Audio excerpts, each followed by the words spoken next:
అది జింకే కాదు. Watch our web series Constable Kanakam streaming now only on ETV Win app.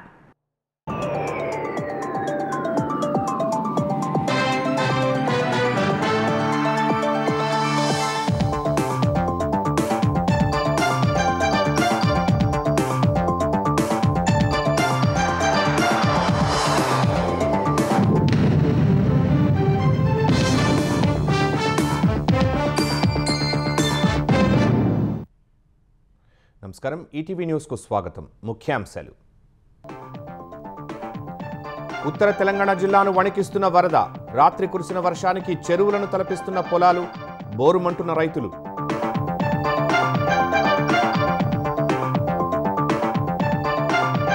పలు జిల్లాల్లో అలుగుపారుతున్న చెరువులు. అనేక ప్రాంతాల్లో దెబ్బతిన్న రహదారులు. ఎస్ఆర్ఎస్పీ గేట్లు ఎత్తిన అధికారులు.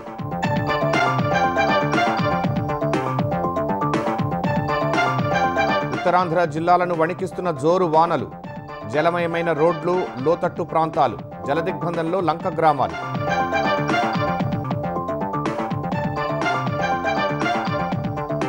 ఢిల్లీలో హర్దీప్ సింగ్ పూరితో లోకేష్ భేటీ. బీపీసీఎల్ రిఫైనరీ నిర్మాణాన్ని వేగవంతం చేయాలని విజ్ఞప్తి. దీపం 2 పథకంపై చర్చలు.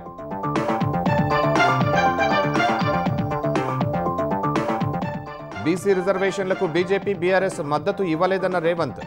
బహుజనులు ఆర్థికంగా ఎదగాలనేదే రాహుల్ విధానమని స్పష్టీకరణ. కేంద్ర ఎన్నికల కమిషనర్పై అభిశంసన తీర్మానం పెట్టే యోచనలో ఇండీ కూటమి. త్వరలోనే నిర్ణయం తీసుకుంటామన్న కాంగ్రెస్.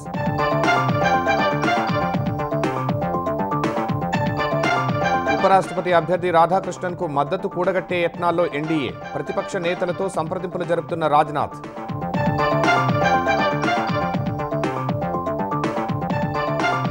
రష్యా ఉక్రెయిన్ యుద్ధంపై ట్రంప్ కీలక వ్యాఖ్యలు.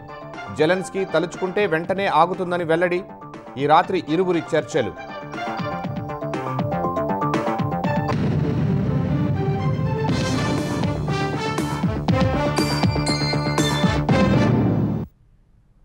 వర్షాలు, వరదలతో తెలంగాణలోని పలు జిల్లాలు అతలాకుతలమయ్యాయి. పలు ప్రాంతాల్లో వాగులు ఉప్పొంగి రాకపోకలు నిలిచిపోయాయి. మరికొన్ని ప్రాంతాల్లో ప్రవాహ ఉధృతికి రోడ్లు కోతకు గురయ్యాయి.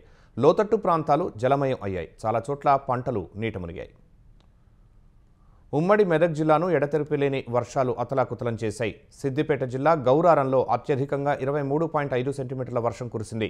పలుచోట్ల వాగుల ఉధృతికి రహదారులు కొట్టుకుపోయి పలు గ్రామాలకు రాకపోకలు నిలిచిపోయాయి. శివంపేట మండలం పాంబండ వద్ద కొత్తగా నిర్మించిన రోడ్డు కొట్టుకుపోయింది.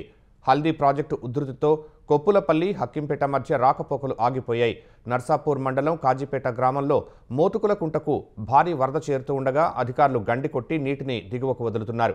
శివంపేట, నర్సాపురం మండలంలో చెరువులు, కుంటలు అలుగులు పోస్తున్నాయి. అల్లాదుర్గంలో బట్టికుంట చెరువు కట్ట తెగడంతో దాదాపు 200 ఎకరాల్లో పంట నీట మునిగింది. తూప్రాన్ మండలం దాతర్పల్లిలో కట్టు కాలువ తెగి గ్రామంలో నుంచి వర్షపు నీరు ప్రవహిస్తోంది. తూప్రాన్లోని పలు కాలనీలు జలమయం అయ్యాయి. సంగారెడ్డి జిల్లా నారాయణఖేడ్ నియోజకవర్గంలోని సిర్గాపూర్ మండలంలోని వాసర్ వాగులో వరద ఉధృతికి కారు కొట్టుకుపోయింది. అందులో ప్రయాణిస్తున్న వ్యక్తి ప్రాణాలతో బయటపడ్డాడు.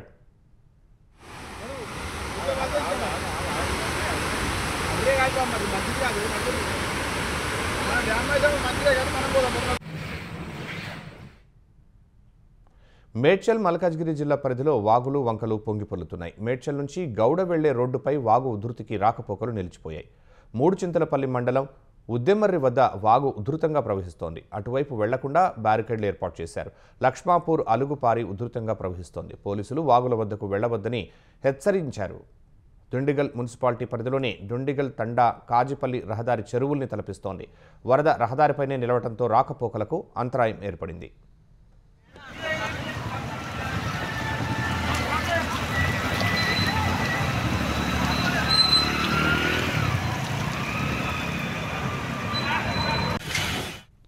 ఉమ్మడి వరంగల్ జిల్లా వ్యాప్తంగా భారీ వర్షాలు ముంచెత్తాయి. ఏజెన్సీ మండలాలు వెంకటాపురం, వాజేడు, మంగేట, ఏటూరు నాగారం, కన్నాయిగూడెం, తాడువాయిలో తెరిపి లేకుండా దంచికొడుతోంది.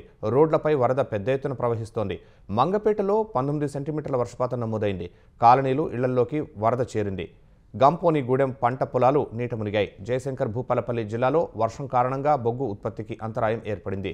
భూపాలపల్లి సింగరేణి డివిజన్లోని కాకతీయ ఖని 2, 3 ఉపరితల గనుల్లో ఒక షిఫ్ట్ కూడా నడిచే పరిస్థితి లేక బొగ్గును తరలించే వాహనాలు ఎక్కడికక్కడే నిలిచిపోయాయి.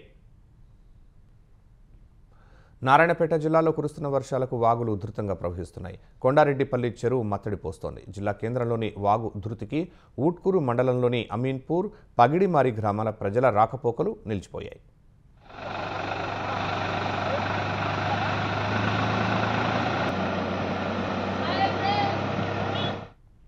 ఎడతెరిపి లేని వర్షాలకు మంచిర్యాలలోని పలు కాలనీలు అతలాకుతలం అవుతున్నాయి. రహదారులన్నీ జలమయమయ్యాయి. కాలనీ వాసులు బయటకు వెళ్లలేక ఇబ్బందులు పడుతున్నారు. భారీ వర్షాలకు రాళ్లవాగు పొంగి రాకపోకలకు అంతరాయం ఏర్పడింది.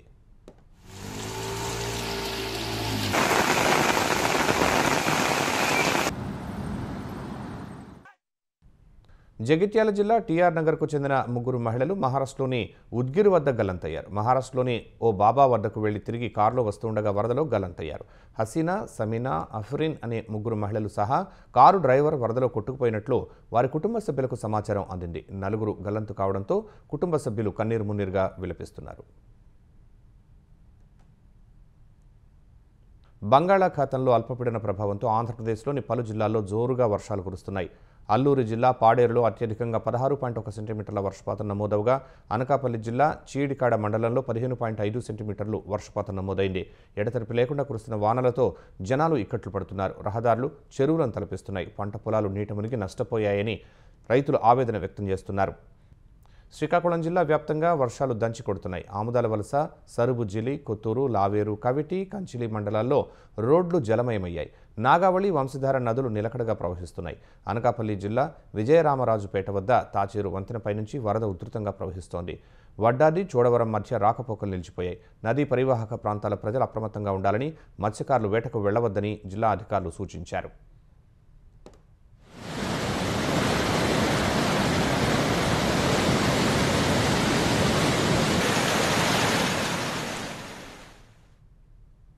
విశాఖపట్నం జిల్లా పద్మనాభం మండలం పాండ్రంగి, అనంతవరం, విలాసఖాని పాలెం, మద్ది, కృష్ణాపురం, పొట్నూరు ప్రాంతాల్లో వానలకు వరి నాట్లు మునిగిపోయాయి.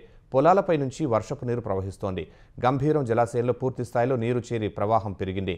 కాజ్వే ద్వారా దిగువకు నీటి ప్రవాహం ఉధృతంగా సాగుతోంది. భారీ వానలకు కాపులుప్పాడ పరిధి సోమన్నపాలెంలోని కోళ్ల ఫామ్లో పనిచేసే సింహాచలం అనే వృద్ధురాలు మృతి చెందింది. విశాఖ ఓడరేవు ప్రాంతమంతా వర్షపు నీటితో నిండిపోవడంతో చేపల వ్యాపారులు, మత్స్యకారులు ఇబ్బందులు పడుతున్నారు.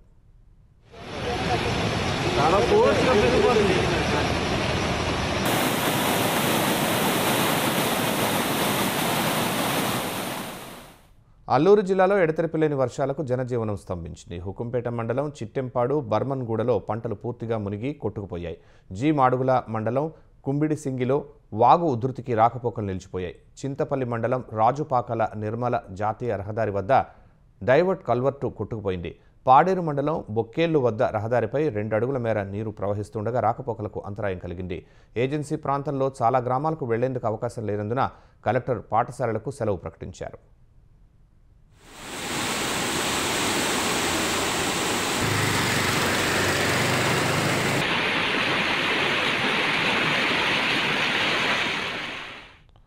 ధవళేశ్వరం బ్యారేజ్ నుంచి నీటిని సముద్రంలోకి విడుదల చేస్తుండటంతో కోనసీమలోని వశిష్ట, వైనతేయ, గౌతమి, వృద్ధ గౌతమి నదీపాయలు జోరుగా ప్రవహిస్తున్నాయి. లంక గ్రామాల్లో వరద ఉధృతితో జనాలు బయటకు రాలేని పరిస్థితి నెలకొంది. లంక గ్రామాల ప్రజలు పడవల్లో రాకపోకలు సాగిస్తున్నారు. ఈ నేపథ్యంలో పాఠశాలలకు అధికారులు సెలవు ప్రకటించారు. కొల్లేరుకు వరద ఉధృతితో మండవల్లి మండలం, పెనుమాక లంక, ఏలూరు గ్రామీణం, కోమటి లంకకు రాకపోకలు నిలిచిపోయాయి. కొల్లేరు, ఉప్పుటేరులో గుర్రపు డెక్కను ప్రొక్లైన్ల సాయంతో తొలగిస్తున్నారు. ఉప్పుటేరు పరివాహక ప్రాంతంలోని ఆక్రమణలను రెవెన్యూ అధికారులు కూల్చివేస్తున్నారు.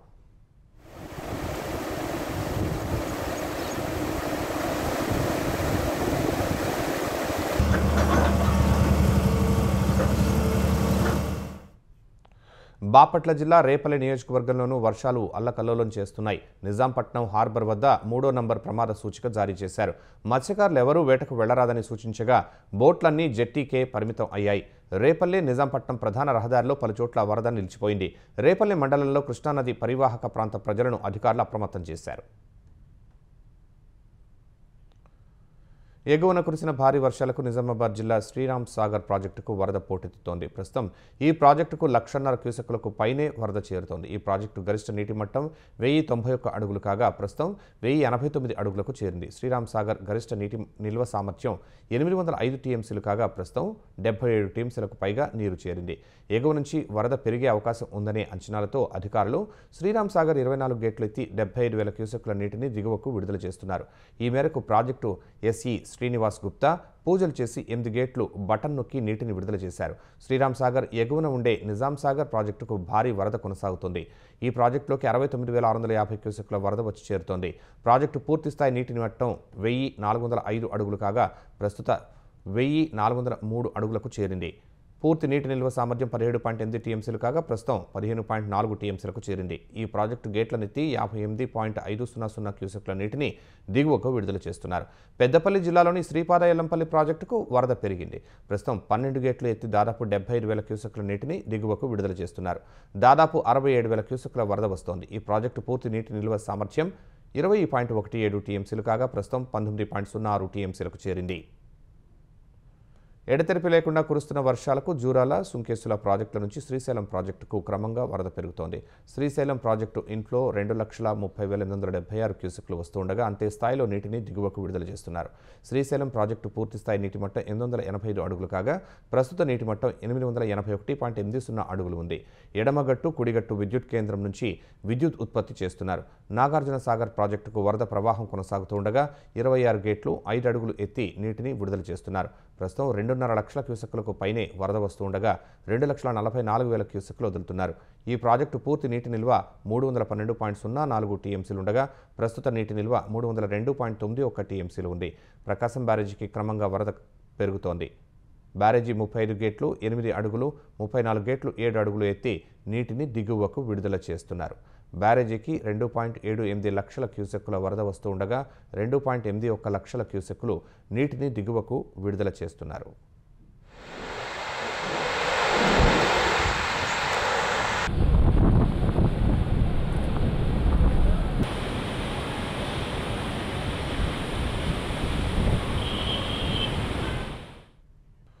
బీసీ రిజర్వేషన్ల సమస్య పరిష్కరించే అవకాశం ఉన్నా ప్రధాని నరేంద్ర మోదీ, కేంద్ర మంత్రి కిషన్ రెడ్డి అడ్డుపడుతున్నారని ముఖ్యమంత్రి రేవంత్ రెడ్డి ఆరోపించారు.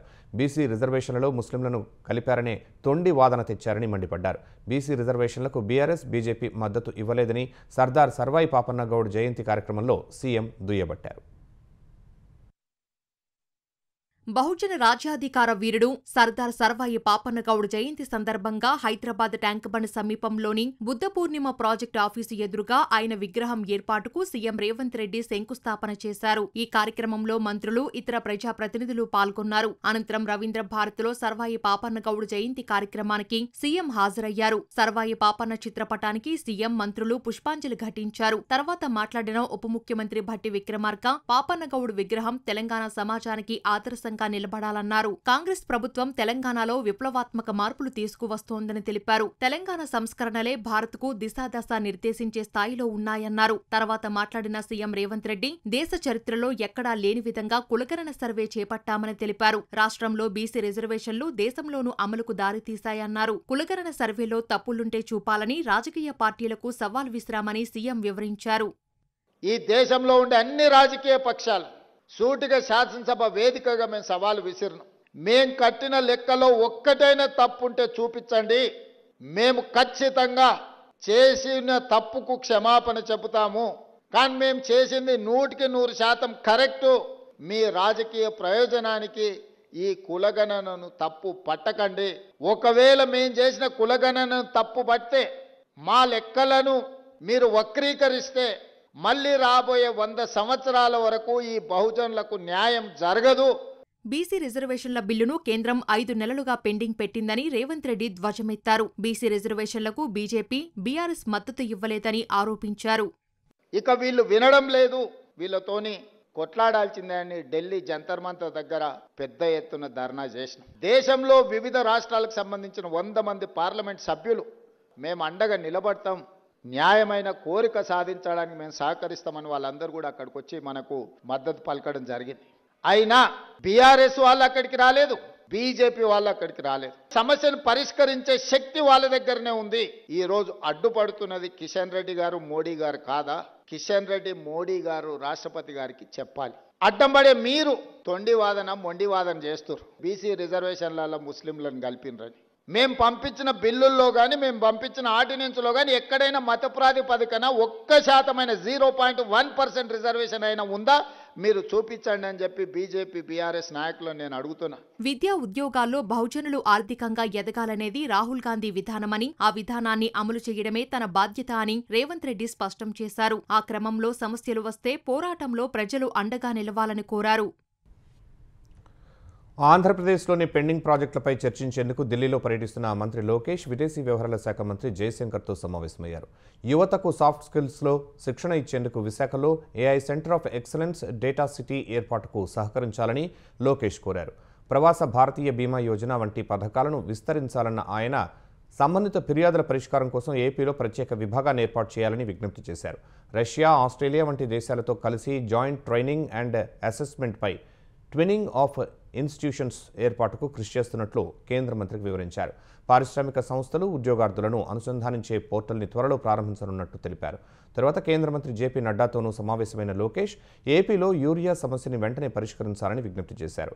ఈ నెల 21 వరకు పరిష్కరిస్తామని నడ్డా హామీ ఇచ్చారు. అనంతరం కేంద్ర మంత్రి హర్దీప్ సింగ్ పూరిని కలిసి బీపీసీఎల్ రిఫైనరీ త్వరితగతిన నిర్మాణానికి సహకారం అందించాలని విన్నవించారు. ఓఎన్జీసీకి చెందిన జాకఫ్రిన్ కాంట్రాక్టు సాధనకు సహకరించాలన్నారు. లోకేష్ దీపం 2 పథకానికి మరింత సహకారం ఇవ్వాలని కేంద్ర మంత్రిని కోరారు. తర్వాత కేంద్ర మంత్రి నితిన్ గడ్కరీని కలిసి కానూరు, మచిలీపట్నం రోడ్డు విస్తరణకు చర్యలు చేపట్టాలని విజ్ఞప్తి చేశారు. విజయవాడ బెంజ్ సర్కిల్ ట్రాఫిక్ రద్దీ దృష్ట్యా రోడ్డు విస్తరించాలని గడ్కరీని లోకేష్ కోరారు. కూటమి ప్రభుత్వం తీసుకువచ్చిన స్త్రీ శక్తి పథకంతో ఉనికి కోల్పోతామనే అక్కస్తోనే వైసీపీ నేతలు ఆ పథకంపై అర్థం లేని విమర్శలు చేస్తున్నారని మహిళా శిశు సంక్షేమ శాఖ మంత్రి సంధ్యారాణి ధ్వజమెత్తారు. కన్న తల్లి, సొంత చెల్లి, బాబాయ్, కూతురు ఇలా ఎవరి పట్ల గౌరవం లేని జగన్ మహిళల గురించి మాట్లాడటం విడ్డూరంగా ఉందన్నారు. జిల్లాకే పరిమితం చేద్దామనుకున్న స్త్రీ శక్తిని ఏపీ అంతటా అమలు చేస్తున్నందుకు జగన్కు కడుపుమంట అని మంత్రి విమర్శించారు.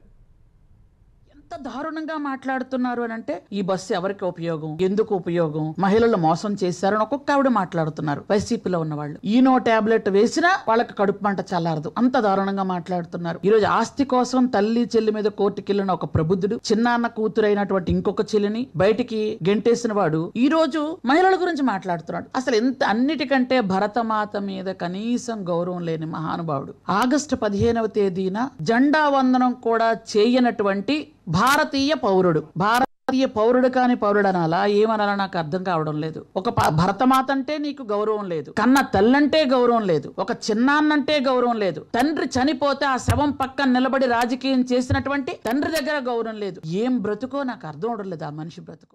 చిన్న చిన్న తప్పిదాలను నేరంగా పరిగణించి శిక్షించేందుకు వీలున్న నిబంధనలను రద్దు చేసి వ్యాపారాలను సులభతరం చేసేందుకు ఉద్దేశించిన జన్ విశ్వాస్ నిబంధనల సవరణ బిల్లు 2025ను లోక్సభలో ప్రవేశపెట్టారు.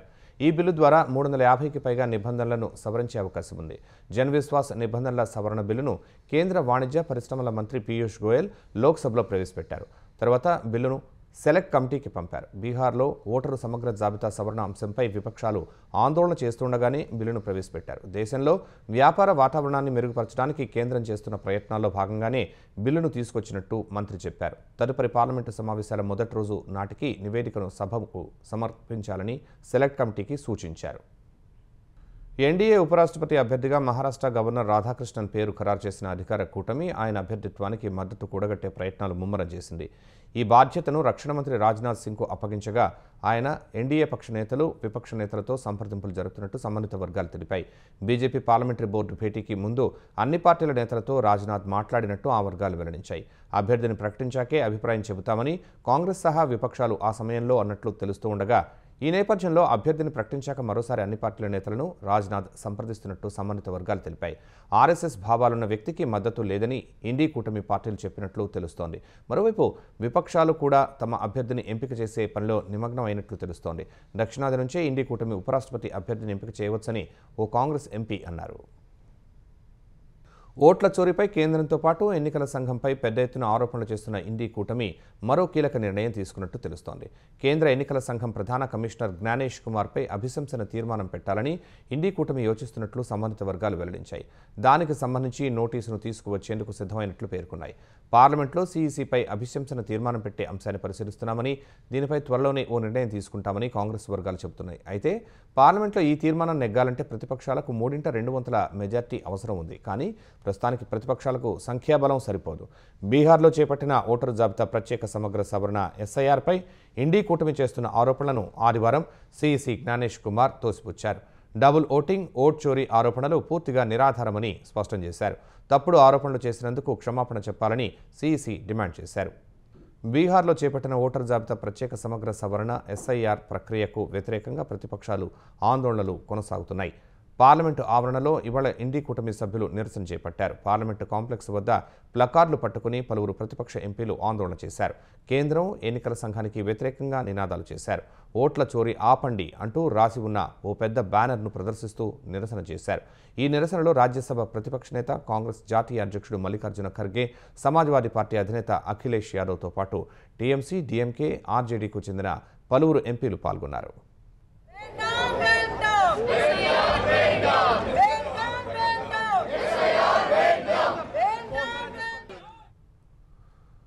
అటు బీహార్లో చేపట్టిన ఓటర్ అధికార యాత్ర కార్యక్రమం రెండవ రోజు కొనసాగుతోంది. లోక్సభలో ప్రతిపక్ష నేత రాహుల్ గాంధీ నేతృత్వంలో ఈ యాత్ర సాగుతోంది. రెండవ రోజు ఇవాళ రాహుల్ గాంధీ, ఆర్జేడీ నేత తేజస్వి యాదవ్, పలువురు ఇండి కూటమి నేతలు పాల్గొన్నారు. ఈ యాత్రకు పెద్ద ఎత్తున కార్యకర్తలు, అభిమానులు తరలివచ్చారు. బీహార్లో ఈ యాత్ర 16 రోజుల పాటు 1300 కిలోమీటర్ల దూరం 20కి పైగా జిల్లాల మీదుగా కొనసాగుతోంది. వచ్చే నెల 1న పట్నాలో నిర్వహించే భారీ సభతో యాత్ర ముగియనుంది. అంతకుముందు సామాజిక మాధ్యమాల వేదికగా ఎన్నికల సంఘంపై రాహుల్ గాంధీ మరోసారి తీవ్ర ఆరోపణలు చేశారు. ఓట్ల చోరీకి ఎస్ఐఆర్ కొత్త ఆయుధమని ఆరోపించారు. ఒక వ్యక్తి, ఒక ఓటు సూత్రాన్ని కాపాడతామని రాహుల్ ప్రతిజ్ఞ చేశారు. తెలంగాణలో యూరియా కొరతతో అన్నదాతలకు ఇబ్బందులు తప్పట్లేదు. సరిపడా యూరియాను పంపిణీ చేయాలంటూ మహబూబాబాద్ జిల్లా గూడూరు, నెల్లికుదురు మండల కేంద్రాల్లోని జాతీయ రహదారి 365పై రైతులు ఆందోళన వ్యక్తం చేశారు. ఈ ఆందోళనతో మహబూబాబాద్ నుంచి నర్సంపేట, తొర్రూరు మార్గంలో వాహనాలు భారీగా నిలిచిపోయాయి. యూరియా కోసం రాత్రి నుంచి క్యూ లైన్లలో నిల్చున్నా లేదని చెబుతున్నారని రైతులు ఆవేదన వ్యక్తం చేస్తున్నారు. ప్రభుత్వం స్పందించి తగిన చర్యలు తీసుకోవాలని డిమాండ్ చేశారు. హైదరాబాద్ రామంతపూర్లో శ్రీకృష్ణుడి శోభాయాత్రలో కరెంట్ షాక్కు గురై 6గురు చనిపోయిన ఘటనపై సమగ్ర దర్యాప్తునకు ఆదేశించినట్టు తెలంగాణ పరిశ్రమల శాఖ మంత్రి దుద్దిళ్ల శ్రీధర్బాబు చెప్పారు. కేబుల్ వైర్ ద్వారా కరెంటు సరఫరా కావటం వల్లే ఈ దుర్ఘటన జరిగినట్టు చెబుతున్నారన్న మంత్రి, దర్యాప్తు నివేదిక వచ్చిన తర్వాత బాధ్యులపై చర్యలు తీసుకుంటామన్నారు. ఈ మధ్యాహ్నం రామంతపూర్ ఘటనలో గాయపడి గాంధీ ఆసుపత్రిలో చికిత్స పొందుతున్న 3గురిని శ్రీధర్బాబు పరామర్శించారు. మరో 100 మీటర్లు వెళితే శోభాయాత్ర ముగుస్తున్న సమయంలో ఈ ఘటన జరగడం దురదృష్టకరమన్న మంత్రి, మృతుల కుటుంబాలకు 5 లక్షల పరిహారం చెల్లించనున్నట్టు చెప్పారు. క్షతగాతుల వైద్య ఖర్చులను పూర్తిగా ప్రభుత్వమే భరిస్తుందని తెలిపారు. మృతుల కుటుంబాలకు సానుభూతి తెలిపిన మంత్రి, హైదరాబాద్ కలెక్టర్ ఆధ్వర్యంలో ఈ ఘటనపై దర్యాప్తునకు ఆదేశించినట్టు వివరించారు. ఓబులాపురం మైనింగ్ కంపెనీ కేసులో మాజీ మంత్రి సబితారెడ్డి, మాజీ ఐఏఎస్ కృపానందంకు తెలంగాణ హైకోర్టు నోటీసులు జారీ చేసింది. ఇద్దరిని నిర్దోషులుగా తేలుస్తూ నాంపల్లి సిబిఐ కోర్టు మే 6న వెలువరించిన తీర్పును సవాల్ చేస్తూ సిబిఐ వేసిన పిటిషన్పై విచారణ చేపట్టిన హైకోర్టు వారికి నోటీసులు ఇచ్చింది. నాంపల్లి కోర్టు దర్యాప్తు అధికారులు సమర్పించిన ఆధారాలను పరిగణలోకి తీసుకోకుండా సబితా ఇంద్రారెడ్డి, కృపానందంను నిర్దోషులుగా తేల్చిందని సిబిఐ అప్పీల్లో పేర్కొన్నారు. 2005లో ఓఎంసీకి తాత్కాలిక లీజు అప్పగిస్తూ కృపానందం, సబితా ఇంద్రారెడ్డి నిర్ణయం తీసుకున్నట్టు తెలిపింది. కేంద్రం సూచనలను పట్టించుకోకుండా ఓఎంసీకి లీజు ఇచ్చారని, ఈ కారణంగా ప్రజాధనం సొంత జేబుల్లోకి వెళ్ళిందన్నారు. క్యాప్టివ్ మైనింగ్ పేరుతో లీజు అప్పజెపుతున్నామని చెప్పినప్పటికీ క్యాప్టివ్ అనే పదం తీసేయటం వల్ల ఐరన్ ఓర్ను బహిరంగ మార్కెట్లో విక్రయించుకుని ఓఎంసీ కంపెనీ భారీగా లబ్ధి పొందిందని వారించారు. ఓఎంసీకి అయాచిత లబ్ధి చేకూర్చిన సబితా ఇంద్రారెడ్డి, కృపానందంకు శిక్ష విధించాలని సిబిఐ పీపీ శ్రీనివాస్ కపాటియా కోర్టును కోరారు. ఈ మేరకు సబితారెడ్డి, కృపానందంకు నోటీసులు జారీ చేసిన హైకోర్టు తదుపరి విచారణను వచ్చే నెలకు వాయిదా వేసింది. ఉక్రెయిన్ అధ్యక్షుడు జెలెన్స్కీతో భేటీకి ముందు అమెరికా అధ్యక్షుడు డొనాల్డ్ ట్రంప్ కీలక వ్యాఖ్యలు చేశారు. జెలెన్స్కీ కోరుకుంటే రష్యా ఉక్రెయిన్ యుద్ధం దాదాపు వెంటనే ముగుస్తుందని చెప్పారు. లేదంటే కొనసాగుతుందని పేర్కొన్నారు. రష్యా ఉక్రెయిన్ యుద్ధం ఎలా మొదలైందనే విషయాన్ని జెలెన్స్కీ గుర్తు చేసుకోవాలని సామాజిక మాధ్యమం ట్రూత్లో ట్రంప్ పోస్ట్ చేశారు. 12 ఏళ్ల క్రితం ఒబామా వల్ల క్రిమియాను ఉక్రెయిన్ కోల్పోయిందని ఆరోపించారు. క్రిమియా ఇక తిరిగి రాదని ఉక్రెయిన్కు ట్రంప్ చెప్పారు. అంతేకాకుండా నాటోలో ఉక్రెయిన్ వెళ్లలేదని, కొన్ని విషయాలు మారవని స్పష్టం చేశారు. అంతకుముందు రష్యా అధ్యక్షుడు పుతిన్తో చర్చల్లో కీలక పురోగతి సాధించామని, మరిన్ని వివరాలు త్వరలోనే వెల్లడిస్తామని ట్రంప్ చెప్పారు. ఇందుకు సంబంధించి ట్రూత్ సోషల్లో పోస్టు పెట్టారు. ఉక్రెయిన్ యుద్ధం ముగింపునకు సంబంధించి ఎలాంటి ఒప్పందం కుదరకుండానే అలాస్కా భేటీ ముగిసినప్పటికీ ట్రంప్ చేస్తున్న ప్రకటనలు ఆసక్తి రేపుతున్నాయి. అటు జెలెన్స్కీ ట్రంప్ సమావేశానికి నాటో, ఐరోపా దేశాల నాయకులు కూడా హాజరు కానున్నట్టు తెలుస్తోంది. యుద్ధం ముగింపునకు సంబంధించి ఇవాళ కీలక ప్రకటన వెలువడుతుందని అంచనా వేస్తున్నారు. ముఖ్యాంశాలు మరోసారి. ఉత్తర తెలంగాణ జిల్లాను వణికిస్తున్న వరద, రాత్రి కురిసిన వర్షానికి చెరువులను తలపిస్తున్న పొలాలు, బోరుమంటున్న రైతులు.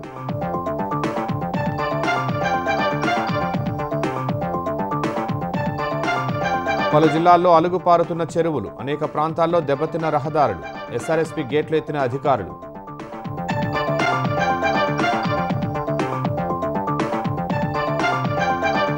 ఉత్తరాంధ్ర జిల్లాలను వణికిస్తున్న జోరు వానలు, జలమయమైన రోడ్లు, లోతట్టు ప్రాంతాలు, జలదిగ్బంధంలో లంక గ్రామాలు.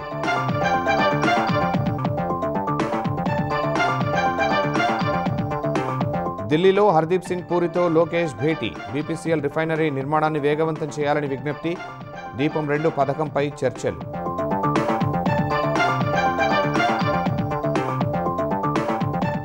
బీసీ రిజర్వేషన్లకు బీజేపీ, బీఆర్ఎస్ మద్దతు ఇవ్వలేదన్న రేవంత్, బహుజనులు ఆర్థికంగా ఎదగాలనేదే రాహుల్ విధానమని స్పష్టీకరణ.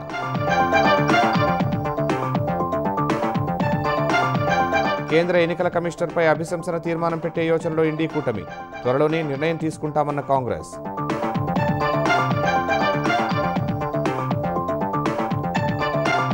ఉపరాష్ట్రపతి అభ్యర్థి రాధాకృష్ణన్కు మద్దతు కూడగట్టే యత్నాల్లో ఎన్డీఏ, ప్రతిపక్ష నేతలతో సంప్రదింపులు జరుపుతున్న రాజ్నాథ్.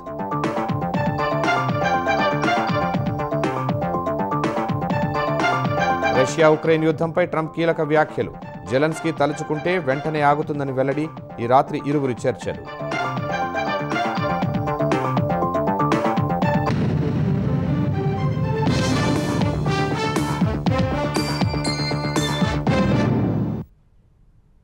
ఈటీవీ న్యూస్ సమాప్తం. నమస్కారం.